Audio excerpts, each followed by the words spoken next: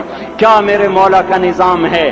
یہ ہمارا قبرستان ہے، مردہ سیل باہر نکل رہے اور ناخن کی شکل میں باہر آ رہے، پھر آگے جا کے اور سخت ہو رہے، تھوڑا سا ناخن زیادہ کٹ گیا، سارا دن سی سی کرتا ہے، سارا دن ہائے ہائے کرتا ہے، یہی ناخن میرا رب کھینچ لے تو ہم تو ایک ناخن کا شکر ادا نہیں کر سکتے، یہ جوڑ بنا دیے، سیدھا کر دے تو ہم اسی کا شکر ادا نہیں کر سکتے۔ میرے بھائیوں، یہ سب کچھ کر کے پھر ہم اللہ کے باغی ہو جائیں